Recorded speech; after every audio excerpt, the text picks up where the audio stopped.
Houston reports a good deploy to ensure no recontact with the International Space Station. SUTSAT's orbit will decay in a few weeks, where it will then enter the Earth's atmosphere and burn up.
ISS to Houston, this is Commander Diaz. Do we have any debris close to our trajectory? Evening, Commander. Negative on that. Clear sailing as far as we can see down here. If there was any cause for alarm, you'd know we'd see it too. Your crew members can keep sleeping tight. Well, I'm seeing something out there. I can't make it out, but whatever it is, it's getting closer. Tell you, Commander. We're not getting... Houston, repeat again.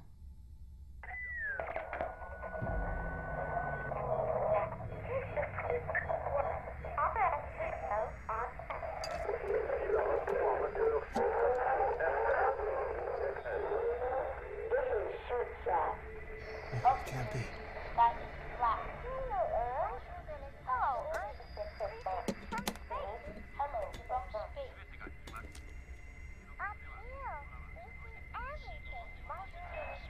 Diaz, copy. Commander Diaz, do you copy? Houston, you're not gonna believe this. I'm picking up transmissions on the ham radio that sound identical to the SUTSAT experiment. And that debris, it's an Orlan spacesuit. I'm not sure I'm hearing you right. Repeat that, Commander? SUTSAT. I'm saying SUTSAT. You're mistaken, Diaz. SUTSAT re-entered the atmosphere and burned up years ago. It's impossible. Yeah, I know it's impossible, But I know what I'm saying. It's SUTSAT. It's come back. And it's not just in orbit.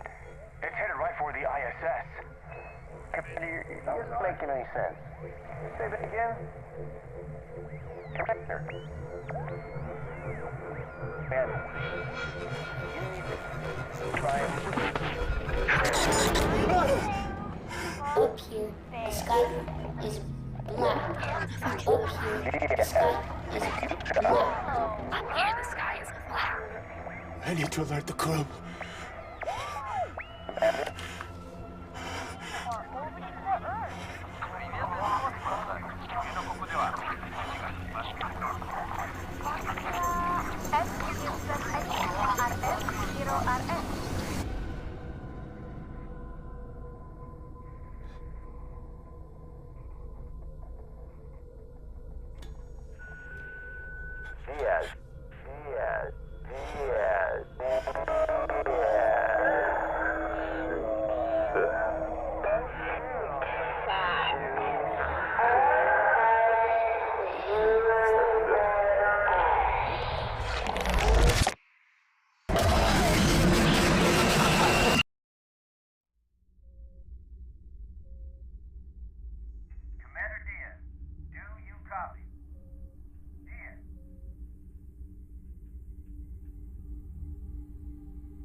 Hi everyone, and welcome to this week's News and Community Spotlight. April's free marketplace content is here.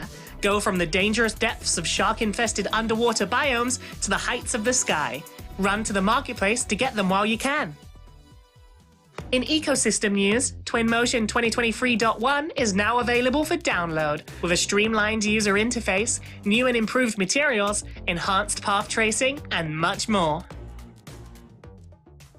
We caught up with Firaxis Games. They detailed how Unreal Engine helped them meet the challenge of designing the game's worlds and levels while managing scalability, performance, and localization. Dive into how they flipped the formula for Marvel's Midnight Suns at unrealengine.com/feed. Moving on to this week's Community Spotlights. Take a tranquil stroll through this medieval-inspired utopia by environment artist Taichi Kobayashi. The piece showcases their graduation project in Unreal Engine 5.1, which took 8 months to complete, using various software, techniques, and workflows.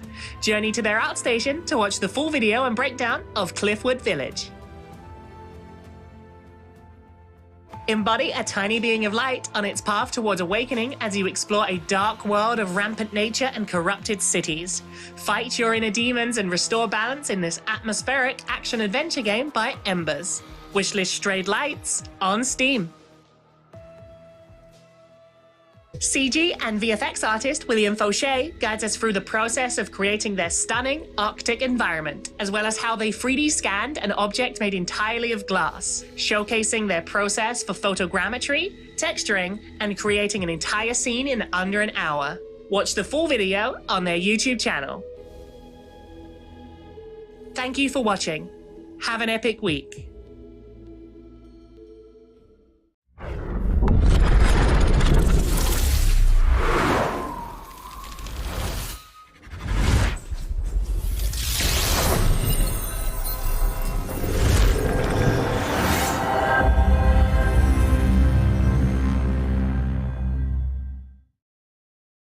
Hello, everyone, and welcome back to Inside Unreal, a weekly show where we learn, explore, and celebrate everything Unreal.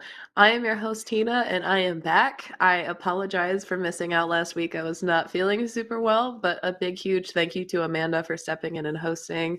It's always good to see her back on stream anyway, so that was awesome. And again, just a big old thank you to her. Also, I'm better, but if you hear my voice being a little different than normal, you'll know why. Still a little bit in recovery mode, but we'll get through it. It'll be fine. If I have to take a break, blow my nose, nobody can judge me. That's all I have. But today with me, I have some of the incredible members from BFB Labs to talk about their project, Lumi Nova. And to kick us off, we'll go through and have each of you introduce yourselves. So for starters, Nabina, why don't you tell us a little bit about yourself? Sure. Thanks, Tina. Hi, everyone. My name's Nabina. I'm the head of product here at BFB Labs, which is pretty cool because I get to enjoy all of the benefits of Unreal Engine without actually knowing how to use it technically. Yeah, and Manjul, I'll pass over to you. Thanks, Navina. Hi, everybody. My name is Manjul. I am the CEO and co-founder of BFB Labs. And just to give you all a little bit of context, we are heavily focused on developing therapeutic games that children and young people can use for better mental health. Awesome. I'm very excited to dive further into the topic today because I feel like the concept of what you've done with this particular project is really, really fascinating. And so for anybody who is unfamiliar with Luminova, do you mind giving us kind of a brief overview of what it is and what all you're trying to do with it? Sure. I'll begin. So we are in the social impact space. I'll let Manjul talk about what the problem space, but what Luminova is, it's our solution, or our solution plus, the people that we brought in to help develop the solution, but our solution that really solving this wicked problem of prevention rather than trying to support young people after they've really struggled with mental health. This intervention in particular is to support young people around anxiety or worries and really normalizing the idea that, worrying and anxiety is really normal. It's something that everyone goes through. And really removing that stigma where, if you feel like you have anxiety or someone is diagnosing you with anxiety, it's not always this clinical, there's this stigma, I guess, around it being this clinical thing that you have where you have to go to a hospital or a clinician or this therapy room to be treated, when really it's about supporting you deal through challenges and teaching you, lifelong skills really on how to manage these challenges that come at you at life, and how to deal with them. And Luminova really is about teaching young people. This intervention, this game is really designed for young people aged 7 to 12. So really targeting that, that early age group when symptoms first start to appear, and giving them the skills to overcome these challenges in a really fun and engaging way, rather than having to go through, work through workbooks, or to go to a session once a week and having to, take time off school or receive treatment some other way. Right. Absolutely.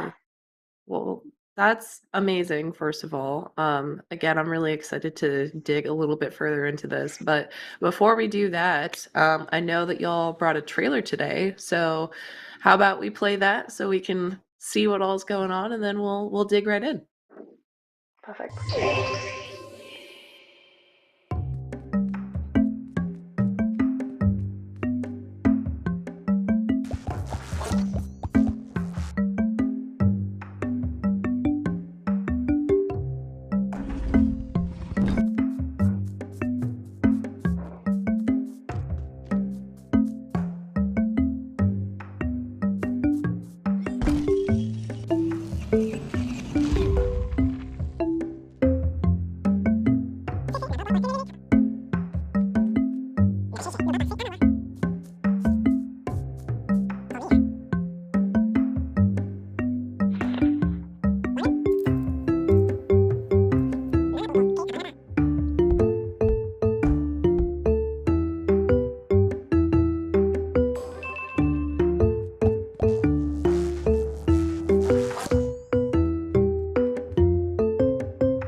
Amazing. It is so cute.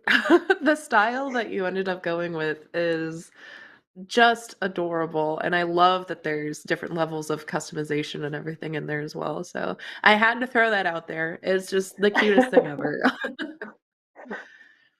Yeah, everyone loves slimes, right? It's hard not to, you know? Before we go in, I did have one question kind of to start us off here of I'm curious what the inspiration behind starting this project was. Kind of how it all started. Manjul, I'm going to throw that at you. Yeah, sure. So I guess, something that most of us are not aware of is that when it comes to children and young people and their mental health, like timing is really critical now. And the reason for that is that we are hitting sort of crisis point. I don't know if people tuning into this conversation are aware that anxiety is the second biggest burden of mental health disease in children and young people today, and this is globally affecting, of course, the Western world more than anywhere else, which is the US, Canada, Western Europe, Australia, the UK, Ireland. And what that essentially means is that millions of children are starting to show symptoms of anxiety, where anxiety is becoming problematic, not the kind of anxiety that you experience and then it passes on and then you kind of forget about it and you grow out of it. It's a kind of anxiety that hangs right where you are. And 9 times out of 10, a child, a young person, will not get any sort of meaningful support for the anxiety that they're experiencing. And I'm not talking about the sort of reactive approaches whereby you give prescription drugs or something of the kind to help alleviate the signs, the sort of consequences of someone experiencing anxiety, but actually something that can help solve the problem why a young person may be experiencing anxiety. I think that's the very reason why we exist. anxiety, the disease burden is so big that typical conventional face-to-face therapeutic approaches are failing. They are proving to be inefficient. There's lack of consistency in the quality of the delivery. There is not enough of it out there to be able to meet the demand. During the pandemic period alone, we saw an 81% surge in demand for support for youth mental health around anxiety. That's a huge number, right? So how do you tackle that in a space where we know that mobile phones have huge penetration. We are based out of the UK, where we have 95% penetration when it comes to mobile devices. So that's a really good mechanism to reach young people who are not just gamers, but those kids who are experiencing digital poverty, who are comparatively more deprived than other young people. So our view has always been that to think about mechanisms, vehicles that can carry this therapeutic approach, these complex frameworks that have only ever been executed in a face-to-face setting with a qualified psychotherapist, psychologist, psychiatrist, who's basically had intense training in the area of work for over 3 to 5 years. We thought that we need to find a vehicle that can carry this in a way that is not stigmatizing for children, because kids get bullied for seeking mental health support. There's a huge taboo around being able to even chat about the difficulties you might be having. And the younger you go, so right down to like the ages of 7, 8, 9, 10, it's really hard to articulate how you're feeling. So you can put a child across the table from a therapist. I mean, the child wouldn't know what to say. So the therapist has to like really spend a considerable amount of time getting to understand, where the child is coming from. So our view, I guess our hypothesis when we started the company was that if we brought together complex evidence-based therapies with ethical and immersive gaming in a way that also generated real-time data so that we can help our clinical partners, our clinical stakeholders make informed decisions about the young person's care, then that would be a smart way of addressing the unmet need for youth mental health support in a way that is, engaging, non-stigmatizing. It isn't like fixed to the four walls of a clinical setting. So I guess that's really where the idea around bringing these three elements together and sort of originated.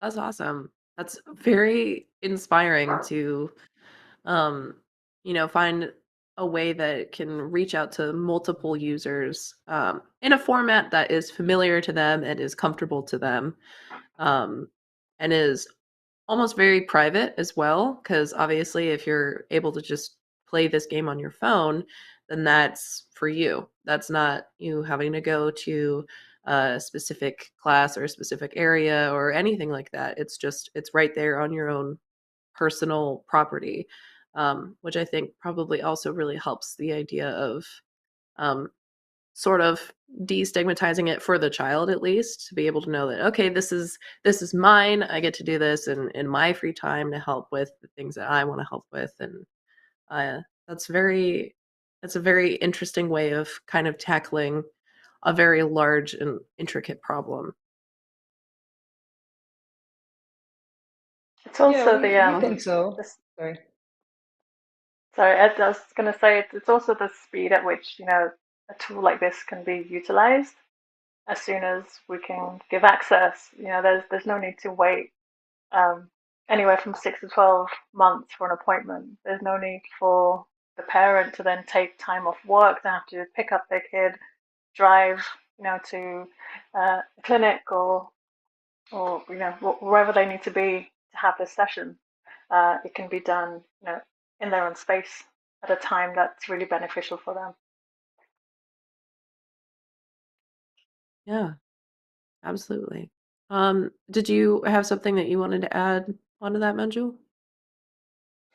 No, I was just gonna say, like, I think that's the unique aspect of providing, something that is very conventionally delivered using digital technologies, especially gaming in the case of young people, that it just kind of breaks through so many barriers. It just helps sort of connect with young people at a point, like really helping us meet them where they are rather than driving them into like a setting that is intimidating, daunting, unsettling. So yeah, I think Navina's gonna hit the nail on the head there by talking about the scalable nature of what we are trying to do. Yeah, absolutely. So yeah, speaking of which, I know that you brought some material that you wanted us to be able to go through today. So I figure we can just hop in and then I'll throw questions at you along the way that I'm sure I'm gonna have so many of. So, Cool. but I'm excited to learn more. Cool. I'm not going to share too much. The trailer kind of gives a good example of the type of style we've used. It shows you some of the clinical aspects of the intervention as well of the game, and I don't want to go into that too much. Really, I just wanted to sort of give kudos, I guess, to our team and the amazing work they've done to get the game to this point. Let me change my screen. So, like part of part of what we do is really about meeting young people where they are, and these graphics that I'm going to show you now. The design of the game wasn't done by us. We use a human-centered approach when it comes to development. So, we spent a lot of time working with young people and clinicians and parents. And all types of people who are involved in all the key stakeholders in this world really. And we ran various game jams and story jams and design jams with young people to sort of learn about what they wanted to see in this type of game, and the artwork and the messages that sort of came out was this intergalactic themed adventure, and they all love this idea of sucking up slimes. So that's a key part of the interaction, and the mechanisms. And it was really about how do we then embed this narrative and this story in an engaging way and combine it with the therapeutic framework of what we need to do.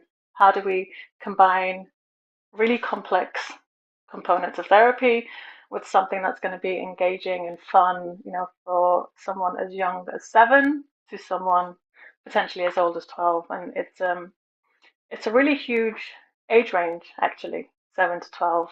As soon as a young person hits 9 or 10, some of them might have an Xbox or PlayStation, and a lot of them are already playing things like Fortnite, for example. So their expectation of gaming um, is much higher than maybe what a 10-year-old expected, a couple of years ago. The standards are really high, and we really wanted to try and find a way to meet them as best as we could, to meet them at that level. And we did that by working with some really talented developers and game makers. And it's one of the reasons why we chose to use Unreal, just because of the potential that it had to create awesome graphics. This is a starting point. We're still in sort of version 1 of what Luminova is, but the idea is as we grow, we can really develop and build this world into something that can grow with our user base. So these are just some of the screens, some of the stills. What we did when we were building this world was we had to be really smart about the way we could recycle some of the elements without without spending years developing this game, or millions of pounds, which we didn't have. So how do you take a simple framework or a complex framework and a simple game mechanic that can be used creatively to keep the player engaged? And one of the ways we did this was by creating different worlds that a young person would travel through as they completed challenges. So the first one was this forest world. You also have this ice planet, as you can see. That's a forest world again. And within these different worlds, what we did was we created, I guess, these mini puzzles or these mini quests where some of the game mechanics included, being able to use their vacuum gun to suck up objects, which they could then place on triggers that would open up different pillars, which would then allow them access. So using very simple mechanics, but in a really playful way to create lots of different puzzles that could then get recycled and reused within the game. Where we would randomly create different levels every time a player would enter the portal. And some other mechanics included these moving platforms that they could then have to jump on. Walk on. Some of the quests include trying to collect different items, or sometimes things like animals that the farmer would have lost because of these slimes who have taken over the galaxy and have scared all the sheep away. So using this narrative again to build this world that the player would have to, one was able to explore, and two was able to help as they progressed through the different planets. One of the other mechanisms we had that enabled the player to sort of move from place to place were these portals that could be found at the end of every quest. So once they had completed a quest, they would then be able to go through a portal and then travel through another planet. So using very simple mechanics again, but trying to make what we had, last for what would be a number of different sessions that a young person would need to complete their end goal. So what that would look like, for example, if a player was to go through several challenges, they would go through each world, complete quests, and a quest can only be done once a day. I'll go through how that works in a clinical framework a little later on, but it was a very simple framework that we were able to use, embed some of the clinical aspects of that within the framework as well, which I can talk about. And then I'll share some case studies actually of some real feedback that we've had from young people who played Luminova. And this is during the sort of first 2 years that we were live. So Harris was a young boy. I think he was around 10 when he used Luminova at which is around 2020, I think this was, or 2021, during the heart of lockdown.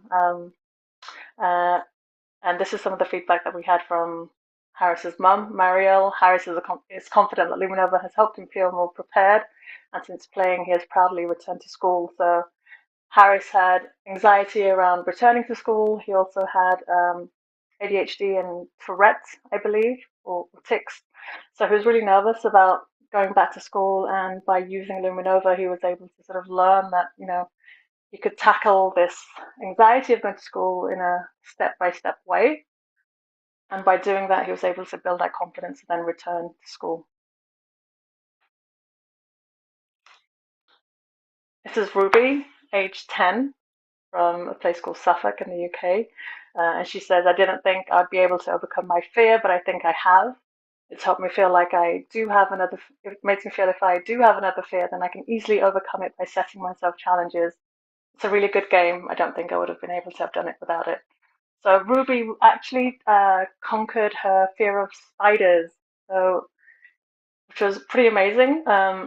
We did 3 different video calls with her, learning about her journey along the way and hearing about her sort of tackle these challenges where she would have to first start the challenge by maybe imagining what a spider would be like, looking at pictures of spiders, and then eventually moving on to these out-of-game challenges that would ask her to spend more and more time close or near real-life spiders. And by the end of this goal, she was able to actually hold a spider in her hand, which I think most people wouldn't want to do. So we were super, super proud of Ruby. I'm proud. I definitely couldn't do that myself. So. Yeah, Ruby actually ended up doing 3 goals, which was pretty awesome. And that's why she felt like if she could, especially being able to overcome her fear of spiders, it really made her feel like she was superhuman, and it really built up her confidence, which is awesome. The game also provides support for sleeping related anxiety or social related separation anxiety. So Kelly, who's Abby's mum, came to us because Abby had anxiety around sleeping alone and being away from her mum. So by using this again, helped her sort of break down these steps of sleeping by herself into smaller, bite-sized chunks. And this is the feedback we had from her mum. It's like it is a slow process, but she's getting there. Her fear of us leaving the house at night has gone, which is amazing. I think I have one more. This is Molly, and Sharon's mum talks about how her mental attitude changed, and whereas she was trying to avoid anxiety before, now she's trying to confront it. So it's really always amazing to hear real life case studies, because we're sometimes a little distant from the young people who are actually using the game to help them overcome worries and fears that they have. So getting these case studies for me especially is like, it's super heartwarming. Yeah. Yeah, absolutely. I'm just gonna stop sharing there. Well, that is, go on. first of all, incredibly heartwarming. I love hearing those specific stories because those are what I find interesting about them is those are not particularly unique fears either. I feel like a lot of those are things that many people have and maybe even still do struggle with, like the spiders. For example, like I said, there's no way I would ever being allowing a spider on or near me whatsoever. So the idea that these children are able to approach these very real and common fears and be able to genuinely overcome them is incredibly commendable. So that's awesome. Hearing that there's such good results with all these different kids so far. Yeah, it's really nice hearing about these stories, and it's not always plain sailing. It's not always this like upward path of reaching your goal. Sometimes you do struggle. Sometimes you might have to go back and repeat steps. Sometimes you might stay in a plateau for a while. But what we're trying to what the game tries to teach young people is that it's really about just having a go, trying to face your fear, and exposure therapy really is about the learning that if you do face your fear, or if you do come across this anxiety, one, it might not be as bad as you thought it was going to be, and two, if whatever you thought was gonna happen happened, it probably wasn't as bad, but also you were able to cope. So those are the two main learnings that we want young people to take away, really. One, it might not be as bad, and if it did happen, you were able to cope. Yeah. Wow. Which is a very powerful tool to be able to take even further into young adulthood and further beyond that as well. I have a couple questions in regards to the development of the project so far. And the first one of those is, so did you always know that you wanted to make a mobile game specifically, or when did that particular part of the idea come into the process? I guess I can try and answer that one. I think I touched on this earlier, Tina, that when we were looking at tackling this problem of anxiety in children, we conducted quite a lot of sort of landscape research and understood that consoles of various kinds were very limited. The access was quite finite, and it was often a very typical sort of household that was able to afford consoles. So we wanted to make sure that whatever we build is something that becomes accessible to children and young people across the globe, hopefully in the future, in a way that doesn't sort of marginalize them for, being from a comparatively less affluent household or background.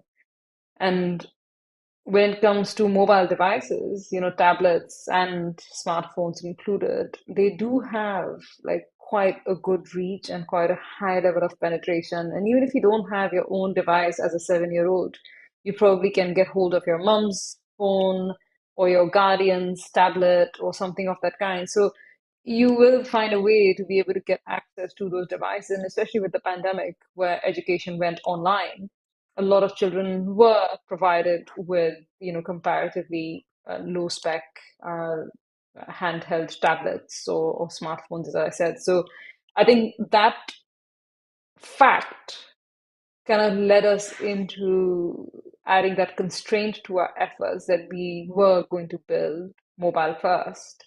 And that has been our position. And another good thing about, I guess, building something for mobile is that it doesn't always need constant streaming from the internet. So when you think about digital poverty and you think about the lack of, constant Wi-Fi in so many families who can't actually afford to pay for Wi-Fi, this is a big advantage. You are able to give them something that they can use without being left out or sidelined simply because they don't have constant connectivity. So those were the sorts of audiences that we were thinking about. We weren't just thinking about those who do have all the resources to have the necessary connectivity and a console or a high spec device. We were thinking about the other side. Yeah, absolutely. Which is probably arguably, I mean, I agree with you, one of the best ways to reach as wide of an audience as possible for this particular project. So why did you end up choosing Unreal for this project? Like, what about the engine made it the right fit for what you wanted to do? It was that's a good question. I mean, it was this or the other engine. I don't know if I could say um, the other one. And we have used the other engine before. What we liked about Unreal really was the community. It was, the Unreal community is super creative. Like the work that comes out on Unreal, the trailers that we just watched before this session, the types of people who are drawn to use Unreal are probably some of the best in class. We really wanted to work with the best in class when it came to developing this intervention. When you look at other interventions for young people, and I'm speaking about clinical interventions, which our product is, the standard of gameplay is really something like from the 80s or the 90s. It's they've been designed by a clinician potentially, developed by developers, but not really developed with artists or game designers. And we really wanted to work with the best in class. And so Unreal Engine was yeah, it was the community that really drew us in, having access to that talent and this idea of wanting to future-proof what we have so that when we do, 10 years, 20 years down the line, we can really adapt to the latest technology, and gather some of the amazing art talent that's out there. Yeah, that's awesome. And I'm very glad to hear that. I feel like I'm biased being a community manager for Unreal Engine, but I like to think that our community is pretty great. So it is good to hear that that was part of what helped with the decision of this. So obviously Unreal Engine is not perfect. I will be the first to admit it. It's as close as we can make it right now, but there's always room for improvement. So I'm curious what the actual development journey has looked like for you on this project.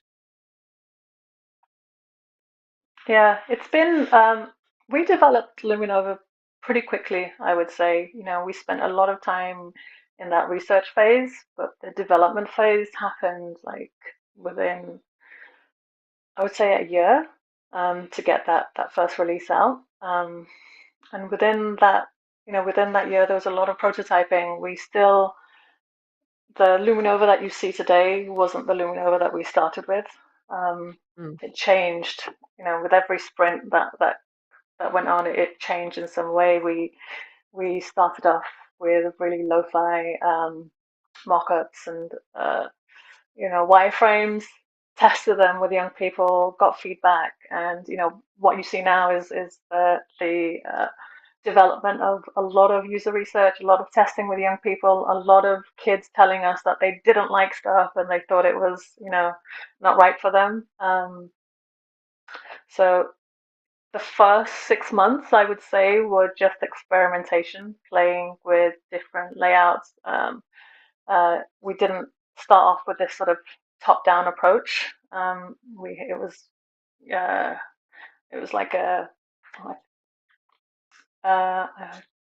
it was sort of like almost like a first-person shooter, I would say, at first, and it changed. So the first 6 months, a lot of iteration, and then the last sort of 6 months, it was really getting down into the art style, the character development, some of the I guess the game level design started to come through a bit more, as well as the narrative sort of developed as well. So it was a lot of experimentation. The last 6 months, last 3 months in particular, was mostly bug fixing, a lot of testing, a lot of Q&A. The Q&A actually happened during lockdown, so everyone was just stuck at home, like during the hardcore lockdown, not leaving our house, and we all had Luminova on our phones, just testing the game every single day. It was intense. And I think just to add to that as well, like Q&A and testing wasn't just limited to is it working or is it not working. It was also about getting our clinical panel involved and the clinical panel to validate, check everything that we would change every time. It's quite a fine balance to make sure that whatever we were producing was true to the therapeutic framework and there were no inaccuracies. And at the same time, it wasn't this like very clinical looking, gaming environment. It wasn't supposed to be that. So it was a very sort of, I would say, a hybrid process to have so many different lenses with which we were validating our work. It wasn't just user experience or the gaming quality and the functionality and the features and stuff. It was right down to like, does this even make sense therapeutically? And then editing interactions based on that. Yeah, absolutely. Which actually kind of goes into a question that we got from chat here from Danny Santos. They were wondering what the acceptance was like from doctors or psychologists when presenting this project for testing. So no, yeah, I can get started on that one. So we actually co-developed the game with clinicians. We did not kind of wait to a point where we would go away, build something in a dungeon, and then come out of the dungeon with this like flashy new game and then suddenly start telling the whole world about it. We knew from the start that there were so many unknowns that we couldn't have done it ourselves. So we actually worked, I would say, with an army of partners, and they varied from people who work in business, people who work in sort of game design, game critiques, and also people who are, working frontline with young people, with families, providing them with mental health support, and clinicians, of course, and academics as well, who always tend to have an opinion on, which direction can this head in, what should we be looking out for. So when we actually launched the product, I don't know if anybody's familiar with the sort of rigor of medical device registration, and there happens to be a body in most countries which ensures that certain software is classed as a medical device based on its sort of intended use. And our game, believe it or not, ended up becoming a medical device. So we went through a rigorous process of scrutiny to prove to the UK's Medicines and Healthcare Regulatory Agency, which is the equivalent of the FDA in the US here in the UK, that our intervention game was a safe game for young people to use for treatment. So by the time we actually went into the marketplace with our game, we had all these things under our belt and this army of partners and people in our network. And that's when we started speaking with clinicians and started saying, look, here's the thing, this is going to really minimize the burden on you and your services. So try, using it. And we had, significant uptake in the UK as a result of that. And at the moment, as of the 8th of February, the National Body for Care Excellence, which is known as NICE, National Institute of Care Excellence, recommended our game as one of the first line treatment options for anxiety in kids in the UK for use across healthcare services. But like, that is just to kind of give you a snapshot of this journey that we've been on. It wasn't about the game alone. It was about the game that was designed to help children with anxiety. And we always had to kind of balance that with what we were trying to achieve creatively. Yeah, absolutely. Which is, first of all, congratulations. That's incredible. And I can't even imagine what it was like going through what you were saying of proving that this is how it's supposed to function, this is what it's for, getting it approved to get to the place that it's at right now. Would you have any advice for anyone else who's looking into trying to utilize a similar way of creating tools that are helpful for people like this? If, like, maybe in the initial design phases of what they can try and kind of preemptively get prepared for themselves so that they are ready for trying to bring it forward into testing or presenting it to see if this is something that could also be utilized. Should I go first? Yeah, go for it. I would say one of the things that's really important is to go in or to start with a really open mind.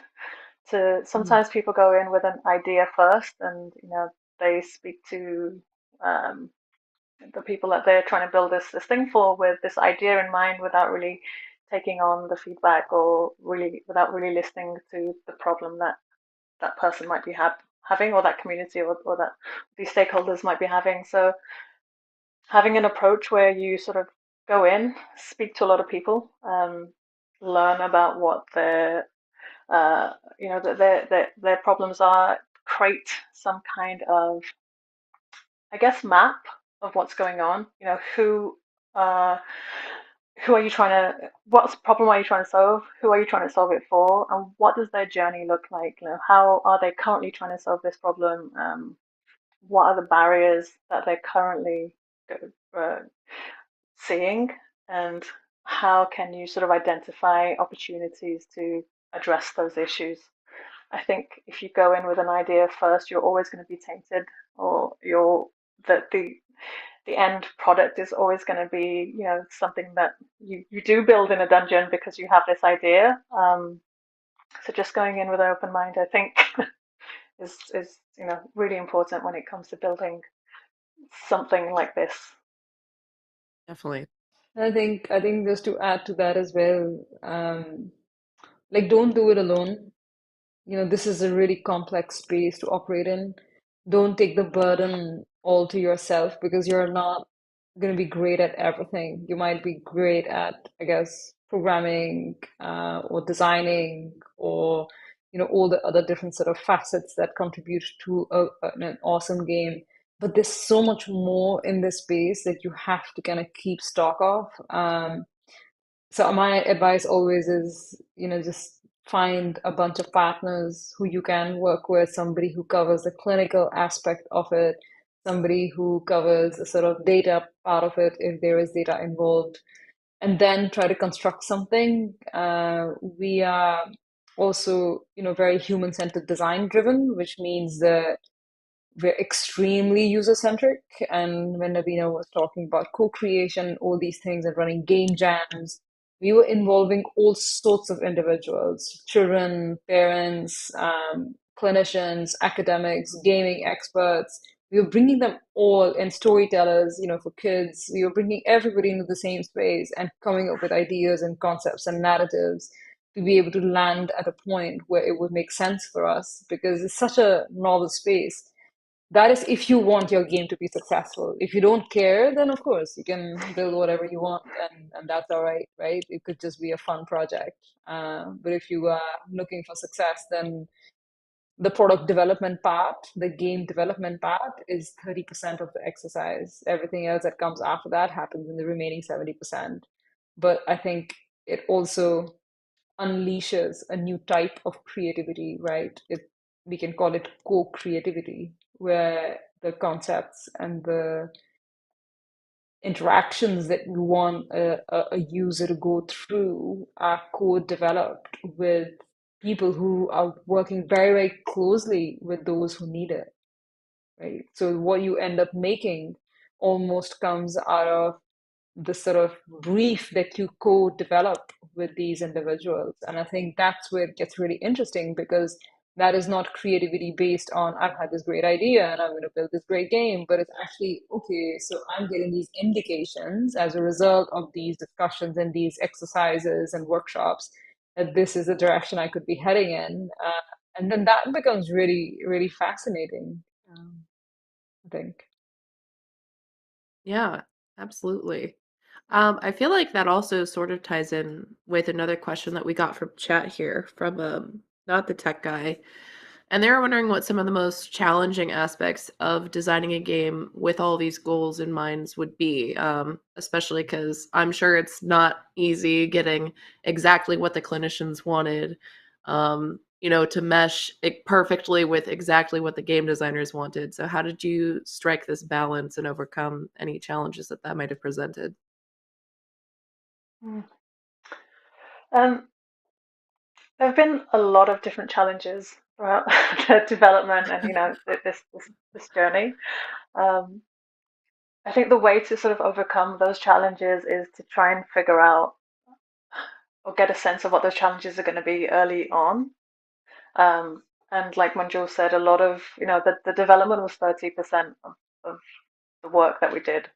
We spent 2 years sort of doing the research, mapping, co-creation, trying out different ideas on paper, creating really low fidelity ideas that can then be tested. As soon as you've built a system in an engine, like someone has spent a month working on, to then have to change it is really difficult. It's time consuming. It affects lots of different aspects of the overall game design. It's really hard to do, and I think that's where the challenges can happen if you don't do the research early on enough, and you start building, or you get too far before you actually get that feedback.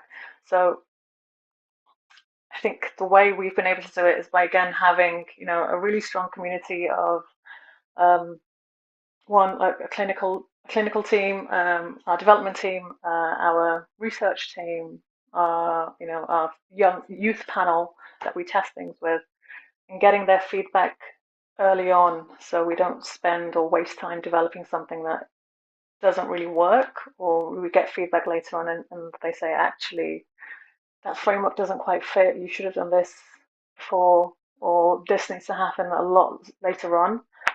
Having a really good map, a journey map where you're building something just using words, a user journey where nothing has been, you haven't even touched, you haven't even turned your computer on. It's just a long piece of paper, and you're just mapping out every single thing that's going to happen, every button you're going to press, every interaction that will happen before you actually start building. And I think if you do it that way, you're less likely to come into really expensive challenges later on. Yeah. And I think also just to, sorry, Tina. No, please continue. I was just going to add to that. I was going to say that I think one thing that helped us as well was we were constantly building design principles, so design parameters within which we had to operate. Otherwise, the space is so massive. You can do anything. You can build anything. You can make it, as big, as small, as long, as short as you want it to be. So how do you constrain that? And every time we had discussions with all the different teams, all the different experts, we kept creating constraints. You were like, okay, so this is the space within which we have to build something. And that got narrower and narrower and narrower to a point where we finally had a clear focus. Otherwise, it's just such a vast area. Like, how do you even start with, contemplating or conceiving a game concept, a story that fits in with the sort of clinical expectations of different stakeholders as well. Yeah, absolutely. I can't even imagine trying to get all of that sort of figured out in the initial go. I feel like game design in general is really difficult in the initial phases as well, but then also trying to make sure that it's staying consistent with research and accurate techniques for dealing with what you're trying to deal with sounds incredibly difficult. So I commend you. Yeah, we ended up giving all of our our technical team go through a little onboarding session where they learn about the therapeutic basis, so they have a really good understanding. So it's really funny because usually after like working on the project, everyone comes away feeling like they've learned a little bit, or they've the knowledge that they've gained from working on this project has actually allowed them to feel better in some way, or to manage their own anxieties in some way, because they've learned things that they didn't necessarily know before. I'm part. I think that's super interesting as well, because a lot of the things that we're teaching, or a lot of the skills that are taught within exposure therapy, which is part of CBT, are really simple skills that every adult should learn, but it's not taught in school. It's not taught as part of sort of mainstream education. It's only taught if you have, for example, in my mid-20s, I got hit by a car on my bike, and I ended up, feeling really anxious about getting on my bike again, my bicycle, not a motorbike. Understandable. And I ended up getting CBT after waiting again, going through my insurance. I got 6 sessions of CBT, which I didn't have to pay for, thank God. But it was only in my mid to late 20s, after having this, accident, that I got to learn more about what anxiety was, about your nervous system, your parasympathetic nervous system, fight or flight, your amygdala, how you can use breathing to sort of calm your nervous system, and this staggered approach to then facing your fears again. And these really are skills that we should be teaching, every human being on this planet, because they're really essential life skills. It's something that everyone goes through. You don't really need a clinician to teach this to you when you're young. These are really simple tools that everyone should know. So yeah, when anyone joins our team, they go through this little training session with us, and it's like almost like a free session of therapy. I was curious about that. BFB I Labs. was wondering, yeah, I was wondering if other members of your team went through any kind of training, even if they weren't necessarily part of the actual like clinician side of it, just so that they had a better understanding of what exactly you were doing and how to achieve it. So that's interesting. Yeah. Sounds fun, honestly. I feel like I would really enjoy that.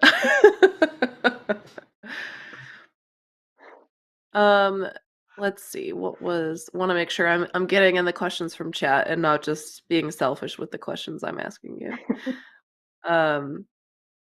There's one here from Beamslam, and they were wondering if anything was abandoned from the initial ideas or goals, which just weren't possible to do in the game for any reason.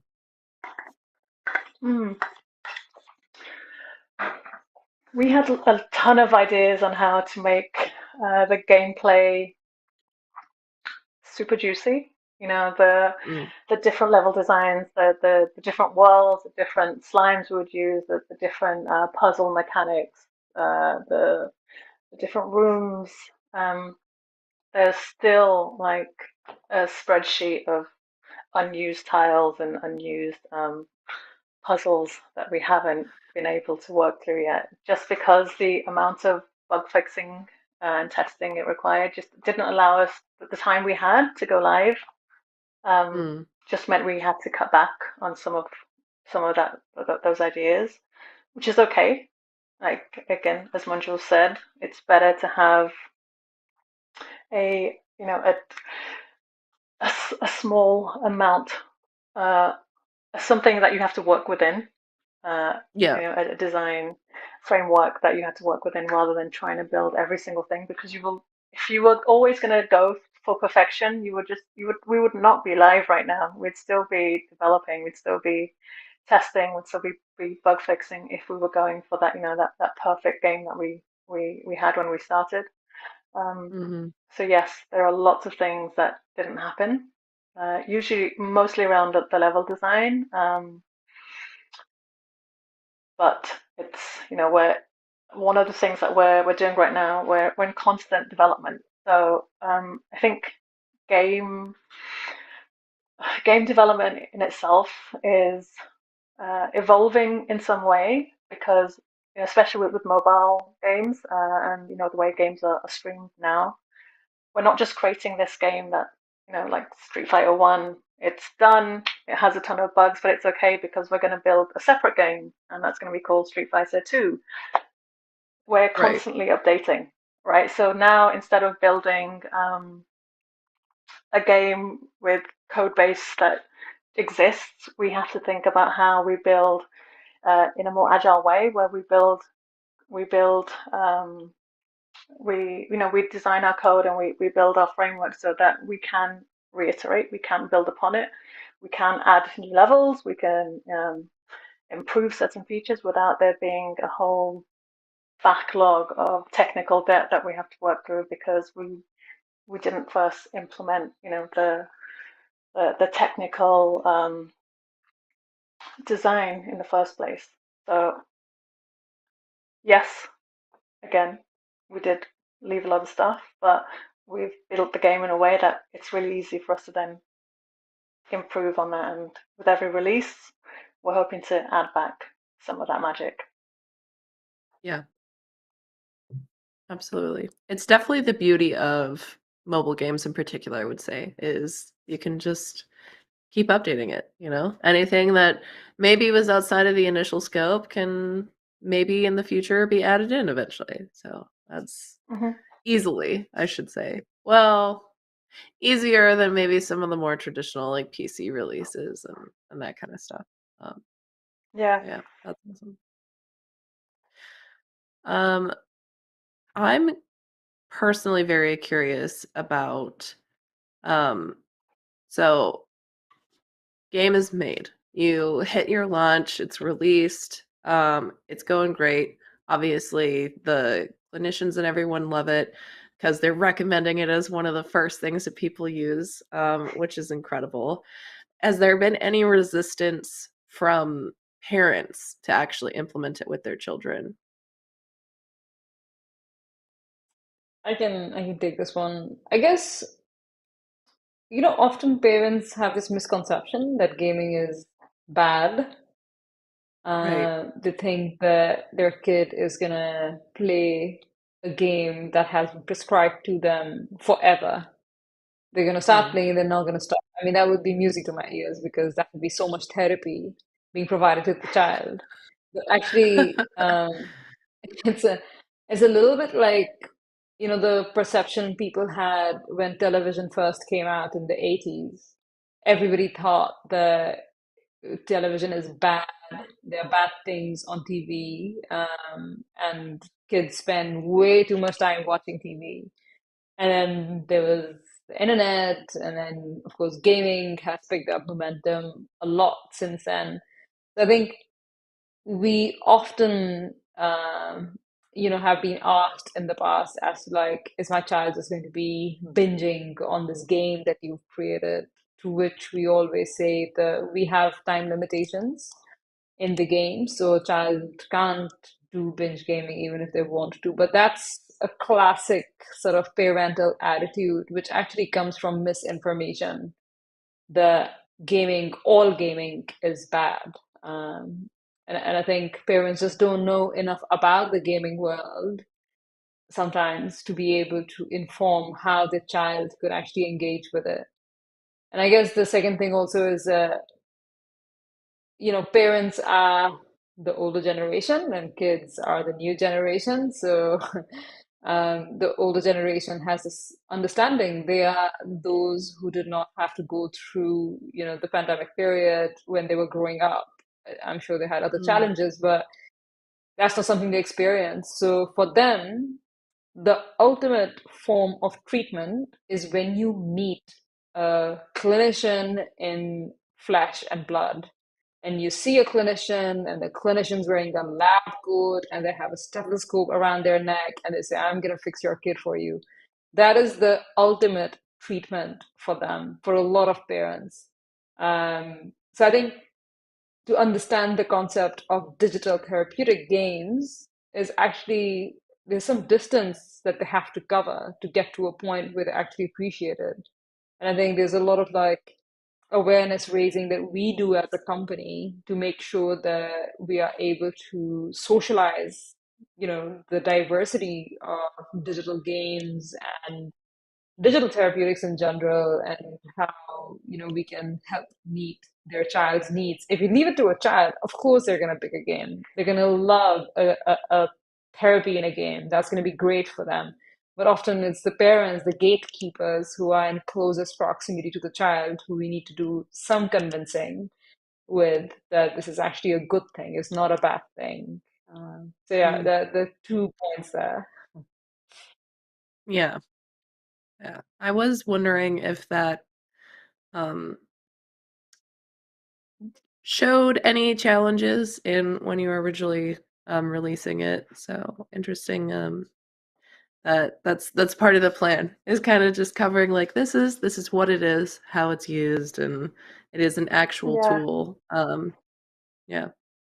I think the majority of parents are really they're really excited about it. Like they are excited about seeing their child use it and be engaged, and wanting to use it rather than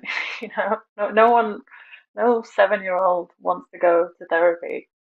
No one they don't want to be taken out of school, and they don't want to have to sit in a room and talk about their worries, but they really do enjoy engaging in play. It's such an incredible mechanism when it comes to uh, allowing young people to feel one at ease, but also to talk about what's going on, by taking away the stigma, but also by relating it to maybe a character that they're playing instead.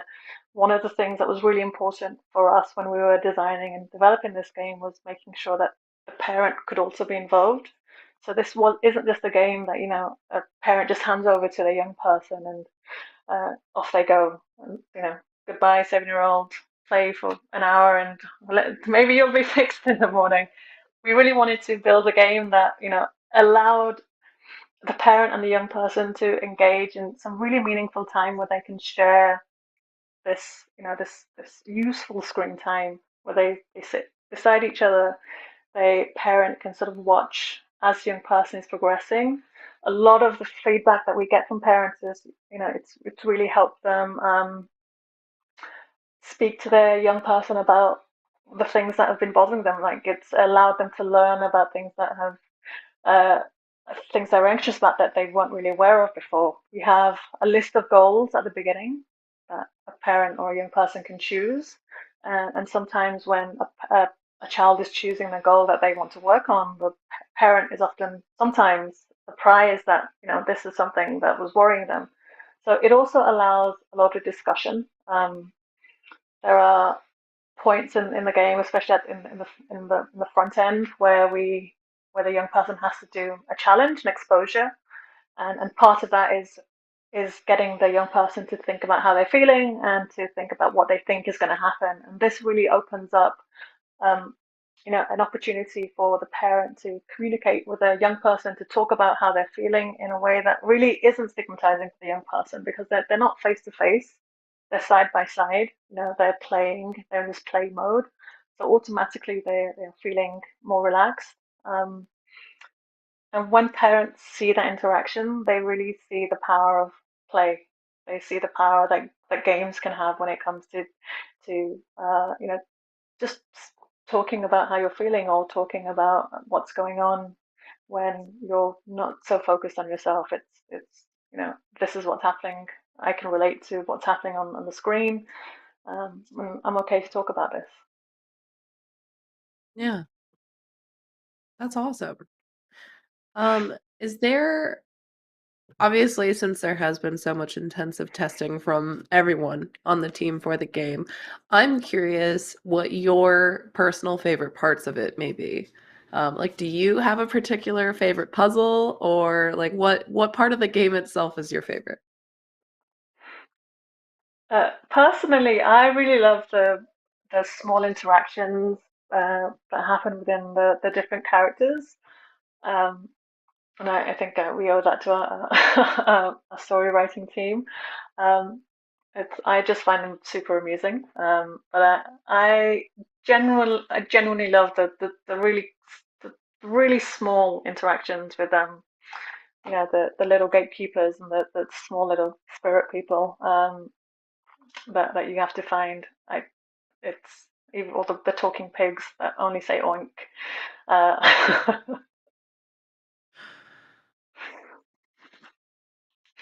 what about you, Manjul? I personally really love the points where the sort of gameplay, as in the completion of puzzles and sucking up slimes, comes in very close contact to some of the therapeutic steps. I Mhm. think those are so well done, and I think it's evident from young people's sort of uptake of the game and the progress that they make in it that there's something quite seamless there, because it's quite common for those sorts of experiences or those sorts of interactions to get clustered into like two different boxes. But I think I love how you could be completing a puzzle, picking up a box, collecting some fruit and veg, and then the next thing you know, you're actually doing a real life exposure challenge, which could be to do with like facing your fear of dogs, for example. There's something really interesting there to be able to kind of bring those two worlds, the clinical therapeutic world and then the gaming world into the same space. And that point at which they intersect is just, I haven't seen it before. So I'm Yeah. really, proud and fascinated at the same time by it. Yeah, absolutely.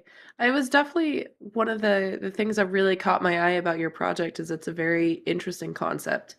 I feel like there have been formats of therapeutic tools used in a game-like context, but I think there's very few that really seamlessly combine, actual therapeutic techniques plus actual gameplay, and it works together seamlessly, where it almost feels like you don't even realize that that's what you're doing. It just feels like you're just playing a game and enjoying your time.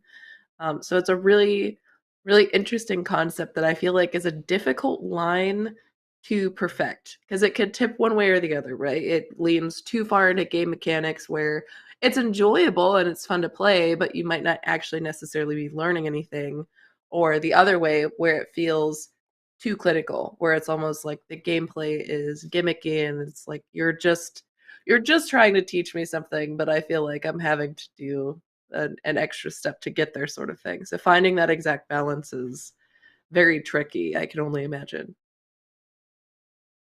Yeah, it is, and like you say, if you look at some of the other tools out there, they are trying to replicate, like they are trying to build what they're doing within a game, but it doesn't quite always hit the spot. And kids are the first to tell you if they don't like something. They are brutally honest. And we welcome feedback, so we always take that on board, which is why we wanted to work with some of the best game developers that we could find. So that was a real, that was top priority when it came to what we wanted to build. It had to feel like a game. Like we wanted it to, as soon as you picked it up, as the first interaction a young person has, it has to feel like a game and not like another worksheet that they have to go through. That's disguised with cute characters, but actually it's still a lot of it's just tapping through screens. So that was super important to us. Yeah, absolutely. And I feel like it came across well, at least in the trailer that I saw. Honestly, I'm tempted to just go play it myself because it looks fun, honestly. But Uh, yeah, so you might be wondering how to access it. It's actually not available to the public right now. You can download it from the iOS and Google Play Store, but it's locked with a game key, so it's only available through our partners. awesome. That makes sense. So for anyone who might be interested in potentially trying to utilize this tool for their own children, how would they go about starting that process? We occasionally accept people. Lots of parents write to us or contact us if they're not able to get it through, their own region. We occasionally take on case studies. So, Mm. we want you to use it, but we'd like to get your feedback on it. So you can write to us and contact us. And if you are interested, we'd love to set you up with a potential case study where you get access to use it for a couple of weeks or a couple of months. But all we want to know is how you're finding it. And that usually includes like a call before, during, and after, so we can really plot, your progress, and also get your feedback. Like we want to hear what you think. We want to hear where you've struggled. We want to hear what you what you loved, what you didn't like. How we can improve. So that feedback to us is also super valuable. Awesome. Fantastic. Good to know.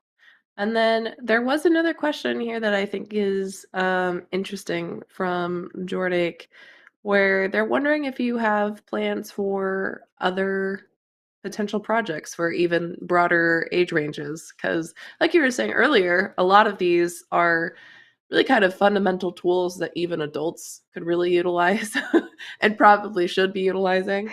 So they're wondering if you had any plans for other projects. We do, actually, and we're really excited about what we build next because we've learned a lot from this one, and then the next one, needlessly, will have to be better and more impactful. But it would be looking at teenagers, adolescents, and looking at, I guess, low mood and depression, which is the number one disease burden of mental health on children and young people. We are also going to be looking at further building our team at that point in time. So especially around the front end side of things, game design, and also game programmers. So yeah, feel free to reach out if this is a space that excites you. I think it's important to say. because it's different from, I guess, building a purely commercial game. I think it's quite different from that. So yeah. Yeah, definitely. But very rewarding, I imagine. We sleep well. I think, everybody in the team is extremely passionate. I can't say enough as to how fortunate we are to have the people we have in our team, and we're only small. But the accreditations and the awards that we've been able to get are pretty significant, and is quite telling of how hard everybody works and how committed everybody is. Especially if you've had a direct or indirect experience of ill mental health, whether it's somebody or whether it's a first time experience. It's something that's affecting so many people every day, and it is a real shame because half of all mental health disorders start by the age of 14. That's a huge number. So if we can get Yeah. in early, that means that we can prevent all those mental health disorders from becoming lifelong illnesses. And this is an opportunity for us to help build these lifelong skills to be able to self-manage one's mental health at a very young age, irrespective of whether that individual is, experiencing that mental health challenge when they have access to the game or not. I mean, the game would have done its job, fulfilled its promise by having provided those essential skills to the person, to the user, which means that they're ready for whatever life is going to throw at them, which means that the whole generation, if we are able to reach them, becomes a more resilient generation, right? And that's a worthwhile mission, I think. Yeah. That's awesome. That is so inspiring. Oh my gosh. I'm like all the happy, fuzzy, warm feelings right now. Honestly, it's a very inspiring way to utilize the engine, which is a big part of why I wanted y'all to come on, was just to show that, you know, obviously we talk about how Unreal Engine can be used for things like film and TV on top of just video games and stuff as well. But I think this this kind of concept is the real lifeblood of it, right? Where there's ways to utilize these tools that can really genuinely help other people, which I think is easy to forget about when it comes to creating and designing something, especially in a game like format like y'all have, where it's not purely for entertainment. There is a very legitimate use of it that's genuinely helpful to a lot of people, and so that's just incredible. It's so inspiring. Thanks, Tina. Well, of course. Before we wrap up for the day, just because I'm looking through most of our other questions and I think we've kind of answered them through some of our previous answers that we gave. But the last thing I want to ask of y'all is, do you have maybe one tip or piece of advice that you've learned during this project's development that you would like for other people to know? Oh, and any particular If we subject or both just give in a tip general? each, that's 2 tips. Yeah. There you go. It's a 2-for-1 deal though. So,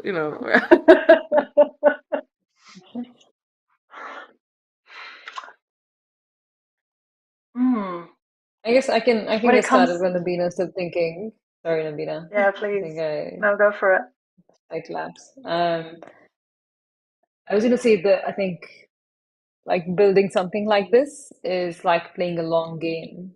So think golf, think cricket, think those sorts of things. It's not a tennis match. It's not gonna end anytime soon. So if you are the kind of person who, you know, instinctively are drawn to short projects or short sprints of game development, design, creation, then this isn't necessarily an area to foray into. And of course, you can have some fun and nobody's stopping that. But I think this sort of a space is so complex that to unpick and understand and create and calibrate, it just takes a lot of time, and I'm speaking in terms of years. So we actually started our efforts back in 2017, and didn't launch our game until September 2020 with all the necessary accreditations and clinical trials completed and so on and so forth. So there's something to consider if you're thinking about building stuff in this space. Yeah, absolutely. I have mine. I have my tip. Tip number 2. So I'm in the product team, and when you're building something like this, you're going to get a lot of feedback from a lot of different people about what they think needs to happen, what should be fixed, what doesn't work, what they think is, causing users to drop off, what's causing them not to want to use it, what they really like. There's a lot of feedback from everyone. 100 different parents will tell you 100 different things. 100 different kids will tell you 100 different things. You have clinicians, you have other developers who will tell you one thing, about things that are possible and things that aren't and are possible. And it's when you're making those decisions, it's really important to make sure that you listen to everyone's voice and to really to almost challenge every decision that is coming at you, and to really understand your product in a way where you can see why someone would think that way, but actually there's a whole business need on this side, which means that we can't, that feature isn't going to happen. Or actually, you might think this because you have certain needs, but actually that only affects maybe 2% of users. So having a good understanding of your user base, also the business case, and also having a really good technical team who you trust and can get advice from, and having, again, maybe a technical consultant who you can also seek additional advice from is super, super, super important when it comes to making any decision that goes into something like this, where you're building a therapeutic device. Yeah, that would be my tip. Yeah, which is a fantastic one, because I know getting a lot of feedback from all sources is never easy. And I know, at least for me personally, I can take it personally sometimes as well, especially when it's something you really, really care about and are invested in. Hearing like something about it needs changed is not always easy to hear. So I love, Yeah. the idea of really sitting back and allowing yourself to take all of it in and really narrowing down what can be garnered from it. Yeah. Hmm. Yeah, and I think a good way to record feedback in a way where you feel less connected to it or less hurt by some of the feedback coming in is by just putting everything on a post-it note and putting it on a wall, putting your ideas in there too. So nothing. They're just words on paper. And once you can visualize that feedback, and take a step back, you can start to see the bigger picture and start to organize your tickets, and your issues in a way where you can really start to prioritize each feature, and uh, see which one will actually make the most value at the right time. Right. Yeah. That was actually that was a really, really good advice in and of itself too. You just added another tip in there of, Oh, just make three. it words on paper. There we go. We're getting all of them.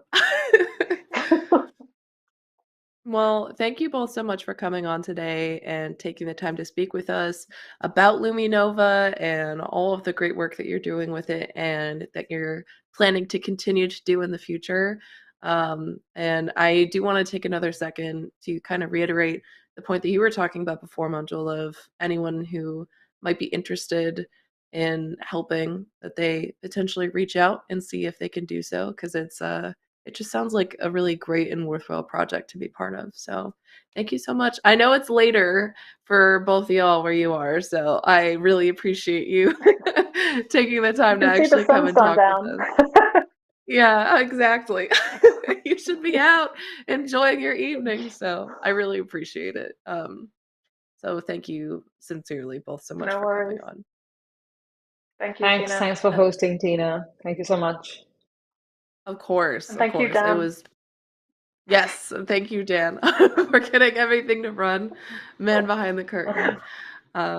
And then certainly last but not least, thank you everyone who came and watched today. The show wouldn't be what it is without you and your interaction and your questions. So really appreciate you being here and hanging out with us and enjoying cool stuff with us while we learn about it and talk about it. So thank you all for being here as well.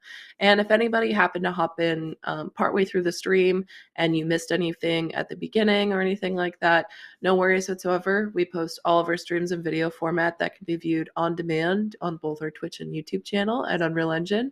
And you can also follow us on all of our socials at Unreal Engine to keep up with news and releases and all that good stuff.